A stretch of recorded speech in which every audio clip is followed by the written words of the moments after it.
বিসমিল্লাহির রহমানির রহিম। আসসালামু আলাইকুম। আশা করি সবাই ভালো আছেন। আজকে আমি আবার একটি নতুন রেসিপি নিয়ে এসেছি, যে রেসিপিটি হচ্ছে পায়া, যাকে পাইচা বলে থাকি।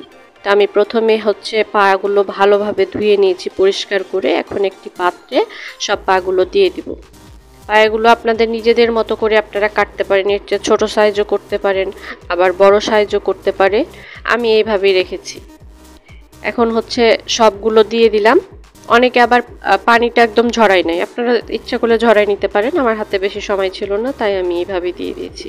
আদা রসুন দিলাম, পেঁয়াজ বাটা দিলাম, জিরা বাটা, লবণ। লবণটা আপনারা পরেও দিতে পারবেন, আপনারা যে যার স্বাদ অনুযায়ী দিবেন। ধনে গুঁড়া,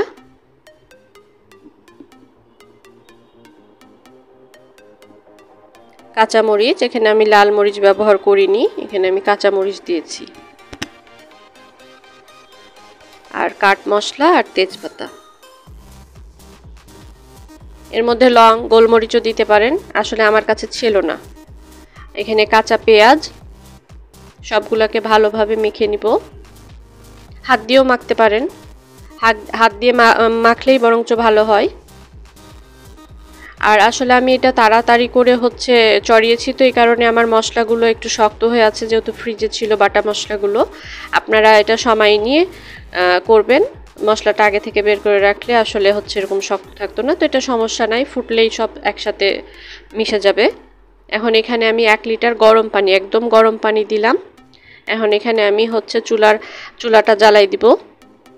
হাই হিটে চুলাটা থাকবে, ঢেকে দিব ফুটে ওঠা পর্যন্ত।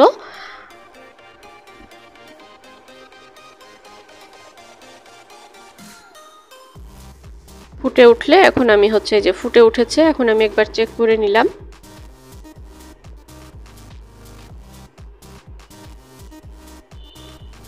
এখন এভাবে ফুটতে থাকবে। এটা হতে আধা ঘন্টা থেকে 40 মিনিট লাগবে।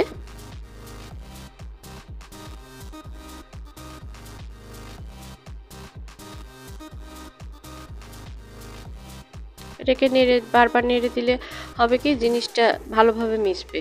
অনেকে নেড়ে দেয়, অনেক সময় তলা থেকে লেগে যেতে পারে। তো ওটা হয়ে গেছে দেখলেন। এখন এখানে আমি বাঘার দেওয়ার জন্য তেল আর তেলের মধ্যে পেঁয়াজ দিয়ে দিলাম। এখানে বাঘার আমি শুধু তেল আর পেঁয়াজ দিয়েছি। অনেকে শুকনা মরিচ দেয়, শুকনা মরিচও দিতে পারেন।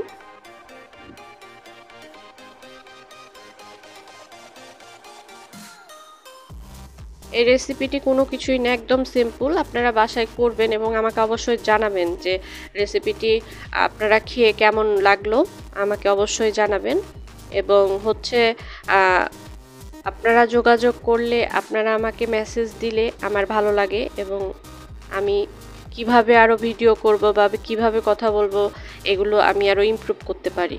তো আমি এটা নান রুটির সাথে পরিবেশন করেছি। আপনারা আপনাদের মতো পছন্দ মতো রুটি দিয়ে খেতে পারেন, অনেকে এমনিও খায়। তো সবাই ভালো থাকবেন, আমার জন্য দোয়া করবেন। আল্লাহ হাফেজ।